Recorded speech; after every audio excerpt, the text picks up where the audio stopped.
Hi, and welcome back to Reddit Terrible Stories. She wanted to name our baby after her ex, but I said no. My wife, Emily, and I had been married for 2 years when she told me she was pregnant. I was overjoyed. We'd been trying for a while, and when the test finally showed those two lines, we both cried. I remember holding her in my arms and whispering, "We're going to be parents." The months that followed were filled with doctor visits, books on parenting, weird cravings, and late night talks about baby names. We'd both agreed early on that if it was a boy, I'd pick the first name, and she'd pick the middle name, and vice versa if it was a girl. It felt fair. We were both excited about it.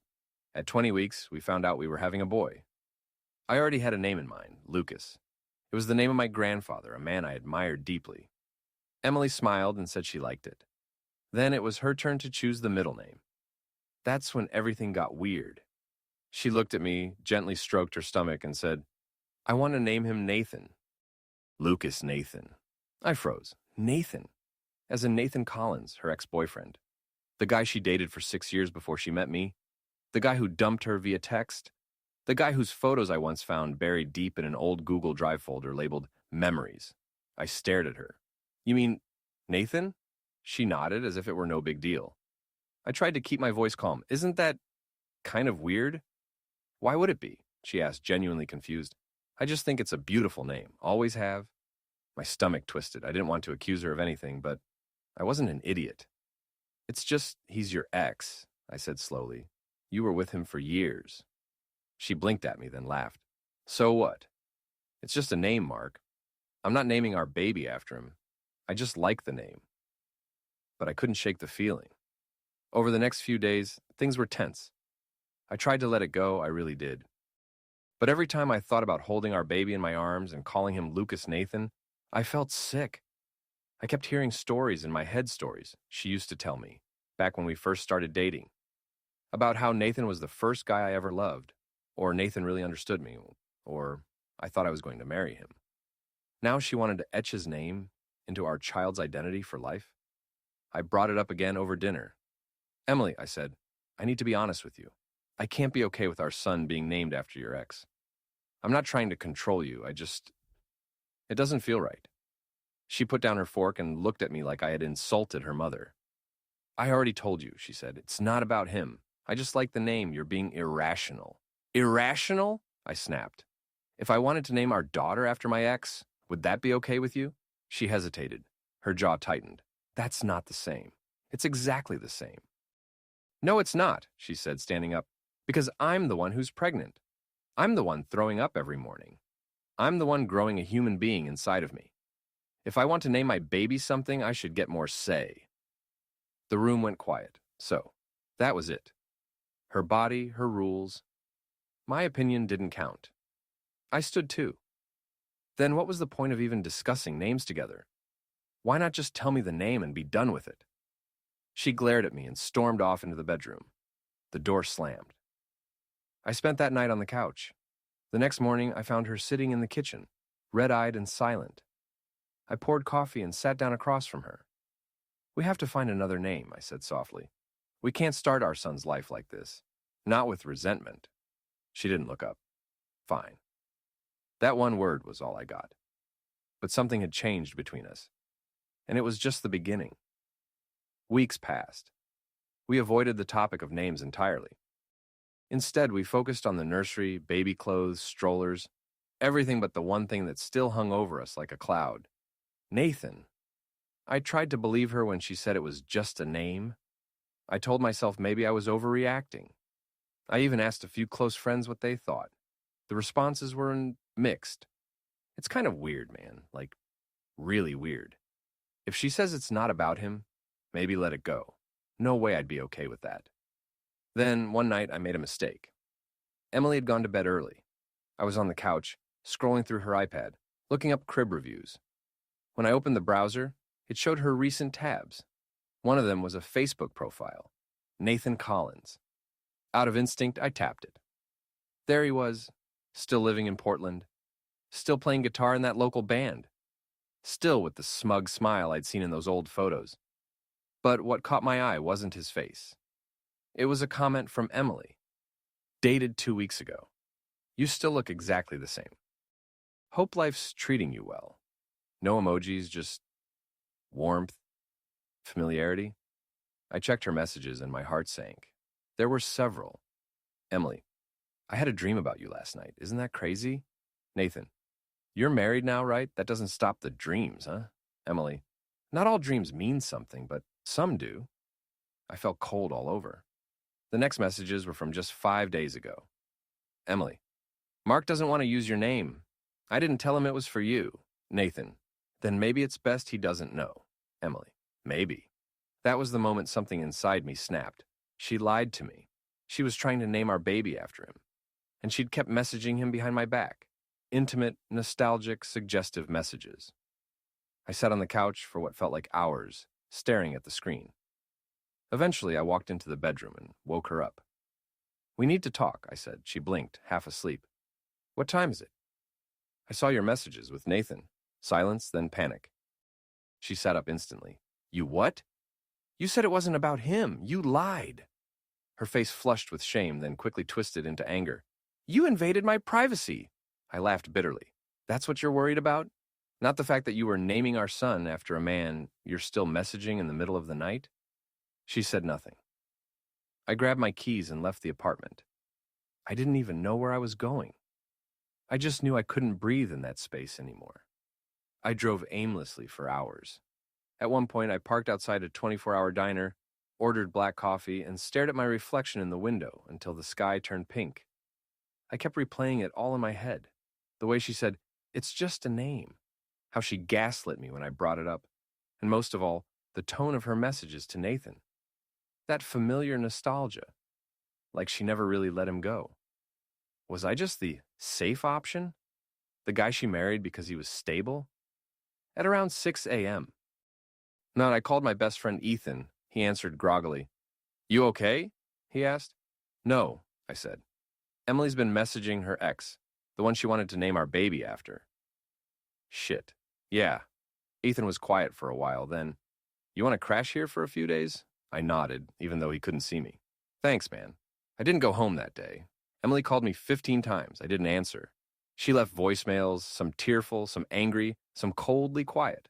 I listened to one. Mark, I'm sorry, okay? I didn't mean for it to go that far. I missed who I used to be. That version of me with him. It wasn't about loving him again. It was about remembering who I was. That didn't help. I didn't want to hear about her long-lost identity. I wanted honesty, loyalty, a partner. The next day, she showed up at Ethan's place. I heard the knock and froze. He looked at me. Want me to tell her to leave? I shook my head. Let me talk to her. She looked pale, like she hadn't slept. Her eyes were puffy. Can we talk? And she asked. We sat outside on the porch. The summer air was heavy with humidity. I messed up, she said quietly. Yeah, I replied. You did. She took a deep breath. I never meant to betray you. I didn't realize how much I'd romanticized that part of my life until you forced me to confront it. I think I held on to Nathan because I never got closure. You were talking to him, Emily. You lied to me. You tried to immortalize him in our child's name. She flinched. I know, and I regret it. So much. But I love you, and I love our baby. And I want to fix this. I shook my head slowly. Some things don't get fixed in a day. We sat in silence. She didn't cry, she didn't beg, she just waited. Eventually I said, we'll go to counseling, but that name is off the table. Forever. She nodded. I know. And you're not talking to him again. Another nod. I already blocked him. Everything. Socials, email, I swear. I wanted to believe her. I really did. But trust once broken doesn't return easily. We started couples counseling the next week. Emily took the lead, booked the sessions, followed through, showed up early, did the work. I'll give her that. At first, I thought it was performative. Maybe it was, but over time, she started to open up in ways she never had before. In one session, the counselor asked her directly, what did Nathan represent for you? Emily sighed. He was possibility, youth, that naive belief that love could fix anything. We were toxic, but we were passionate. I stared at her coldly.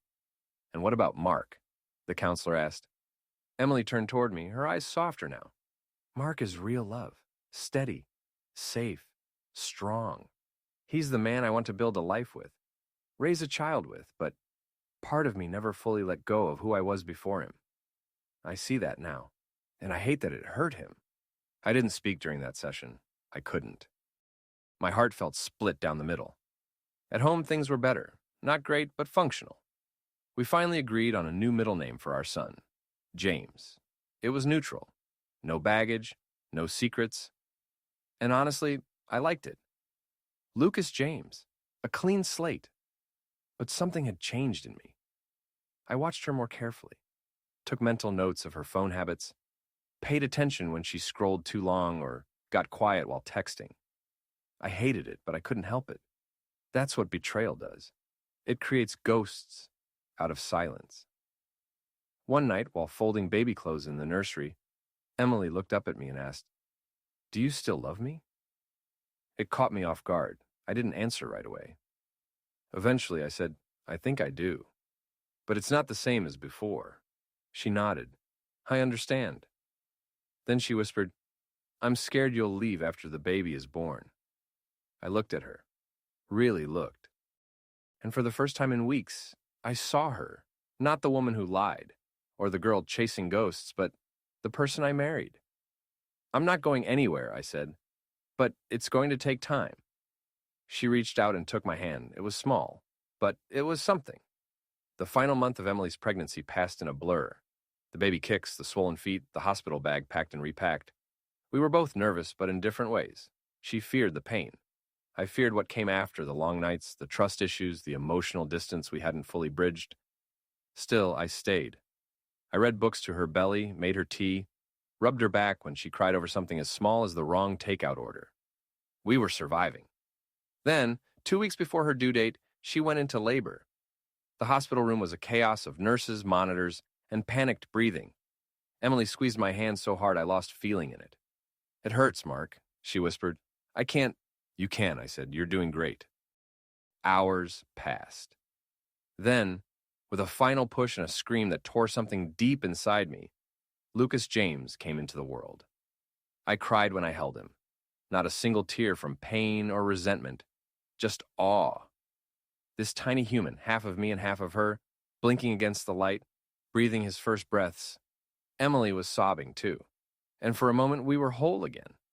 Later, after they'd moved us to recovery, a nurse brought in the paperwork for the birth certificate. "Full name of the child?" she asked. I glanced at Emily. She nodded. "Lucas James Turner," I said. The nurse smiled and left the room. Emily looked down at Lucas in her arms and whispered, "Welcome to the world, baby." Everything felt peaceful. Until the next day. I'd gone down to the cafeteria to grab us food. When I returned, a bouquet of bright yellow flowers sat on the bedside table. I froze. There was a card. I picked it up. "Congratulations. He's beautiful." And my heart stopped. I walked to the foot of the bed. Emily's face went pale when she saw the card in my hand. Mark, you told me you blocked him." "I did," she stammered. "I swear. I don't know how he found out." "You told him," I said, my voice hollow. "At some point. You told him." "No," she insisted. "I swear I didn't. Maybe a friend? Maybe he saw a post." But I could see it in her eyes. That flicker of guilt she couldn't hide fast enough. I walked out of the room. I didn't come back that night. I sat in my car in the hospital parking lot until morning. I didn't sleep. I didn't cry. I just sat there, staring out the windshield as the world moved around me. Nurses changed shifts. Cars came and went. The sun rose. Inside that building, my son had just been born, and I wasn't sure I could go back in. Around 6 a.m., Ethan called. "How's the baby?" "He's healthy, Aunt," I said. "He's perfect." A pause. "And Emily?" I swallowed hard. "She got a card from Nathan." Shit. Yeah, I eventually went back upstairs. Lucas was sleeping in his little bassinet. Emily was awake, her eyes red-rimmed from crying. "I didn't tell him," she said as soon as I walked in. "I swear to you, I didn't." "Then how does he know the name?" I asked. "How did he send flowers to the right hospital? The right room?" "I don't know," she whispered. "I don't." I stared at her for a long time. I want you to be honest with me, Emily. No more lies. No more protecting his feelings. I need to know, are you still in love with him? She blinked, looked away. Silence. Emily. Her voice cracked. I don't know. That hit harder than a yes. You don't know. I love you, I do, I love our life. But sometimes I think about who I used to be and who I could have been. And I hate myself for that. I sat down in the hospital chair, like my legs had forgotten how to hold me. I can't do this again, I said quietly. I forgave the messages. I forgave the name thing. But this, you still don't know? I didn't mean for this to happen, she said. Please don't leave me. I won't leave my son, I said. But you? I don't know.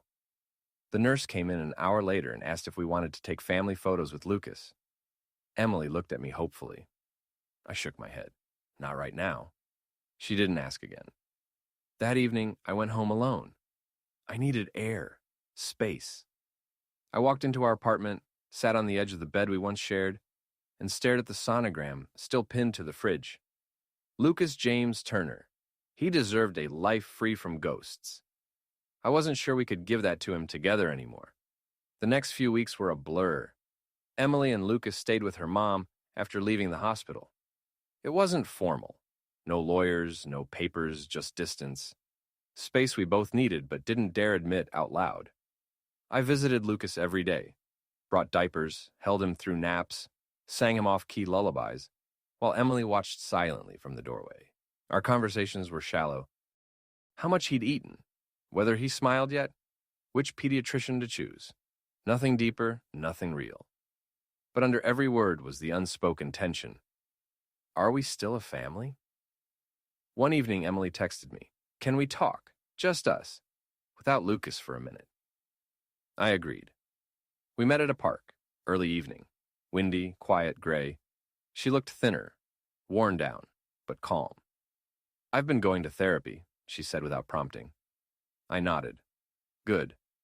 I've been thinking about what I said. When you asked if I was still in love with him. I stayed silent. I wasn't lying, she said. I really didn't know at the time, but I do now. She looked up at me. I'm not in love with him. I was in love with the idea of him, the past, the version of me I thought I lost. She took a shaky breath. But then I realized something. I only started chasing that ghost after I got pregnant, after I got scared. Scared of what? I asked. Of losing myself, of becoming just a mom, of becoming invisible. And Nathan? He reminded me of a time when I felt bold, desired, important. I let her words settle. I never wanted to leave you, she continued. I never stopped loving you. But I started looking backward when I should have been building forward. And I nearly destroyed everything because of it. Tears welled in her eyes. I know I don't deserve forgiveness, but I want to try, to earn it, for real this time. I looked out at the pond. A couple sat on a bench nearby, holding hands. I'm not the same guy either, I said. I look at you differently now. I can't lie about that. I don't know if I can ever fully trust you again. She nodded slowly. I understand. But I don't want to raise Lucas with bitterness between us, I added. So maybe we don't fix us yet. Maybe we just focus on being good parents and see where that takes us. She looked both heartbroken and relieved. I'd like that, she whispered. We sat in silence for a while, not as a couple, not as enemies. Just two people trying to find their way out of the ruins. For the first time in weeks, the air felt lighter. 3 months passed. Emily and I lived separately but peacefully. We kept things civil, even warm, for Lucas's sake. It wasn't always easy, but it was honest. That alone made it better than before. We texted daily updates about feedings, diaper disasters, small milestones. We were a team, just not romantically anymore. And oddly enough, that worked. When I came over to see Lucas, we'd share a coffee, laugh about his new habit of spitting up mid-laugh, take turns bouncing him to sleep. There were even moments I forgot everything that had happened. But then I'd see the birth certificate on the fridge, Lucas James Turner, and remember what we almost became. One Friday night, she asked me to stay for dinner. I said yes. We made tacos. Lucas sat in his little bouncer, gurgling between bites of mashed avocado. At one point, Emily reached over to wipe salsa off my cheek. She froze when her fingers brushed my skin. We looked at each other for a long second. Then, she pulled away. "I'm sorry," she said softly. I nodded. "It's okay." Later that evening, while I was getting ready to leave, she walked me to the door and asked, "Do you ever think we'll be us again?" I hesitated. "Sometimes," I said, "but then I remember how much it hurt and how long it's going to take to unlearn that." She nodded. "I get it." Then she asked, "Do you still love me?" I thought about that for a long moment. "I think so," I said honestly, "but it's a different kind of love now. One that doesn't trust as easily. One that needs proof. I'll earn that proof," she said, "if you let me." The next morning, I got a text from her. "Would you want to do a parenting class together?" I found one on communication and co-parenting. It wasn't romantic, it wasn't an apology, it was effort. And that meant more than flowers or promises ever could. Weeks passed, then months. We took the class. We talked more. We slowly reintroduced the idea of us as something that could exist again. Not because of guilt or fear or obligation, but because we still cared. We were no longer the couple who fought over baby names in a rage. We were two people rebuilding. Slowly, honestly. Lucas turned one, surrounded by people who loved him. Emily and I stood side by side as he smashed cake between his tiny fingers. She looked over at me and smiled. I smiled back. 1 year and 2 months after the night I found that card from Nathan in the hospital room, Emily and I sat across from each other at a small cafe, no baby in sight. No diaper bag in the corner, no distractions. Just us. We hadn't called it a date, but it felt like one. There was a quiet between us, but it wasn't uncomfortable anymore. It was thoughtful, respectful. She stirred her tea, glanced up, and said, "Do you think if we met now, who we are today, we'd fall in love again?" I smiled. "Maybe not the same way, but maybe in a better way." She laughed quietly. "Less fireworks, more foundation?" "Exactly." By then, we'd been through it all. The name, the lies, the card, the therapy, the distance, the silence, the slow return. Our love had been tested, and for a while it failed. But we didn't give up on each other. Not completely. We didn't jump into anything after that cafe conversation. No grand gestures, no moving back in overnight. We took our time. We dated. Every Friday night, Emily's mom would watch Lucas, and we'd sit in bookstores or walk aimlessly through parks, talking about everything except the past. We focused on the present, on now. 6 months after that cafe, she moved back in. We repainted the nursery together, got rid of old clothes, old photos, even old furniture. Not out of anger, but to make room for something new. A new start. Lucas, now 2, started recognizing photos of us together. He'd point and say, "Mama, Dada," with that wild toddler joy. We weren't perfect parents. We weren't perfect people.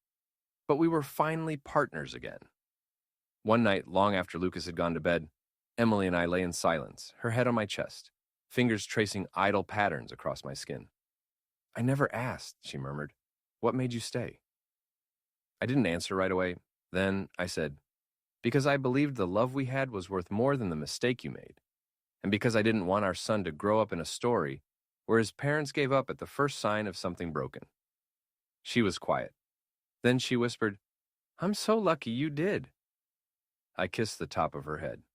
We both are. Years later, Lucas would ask where his name came from. I'd smile and say, "Lucas was my grandfather, strong, kind, steady. And James was the name your mom and I chose together. A name with no baggage. A name just for you." We'd leave the rest in the past. Because some stories, once forgiven, don't need to be retold. And some second chances are the ones that really last.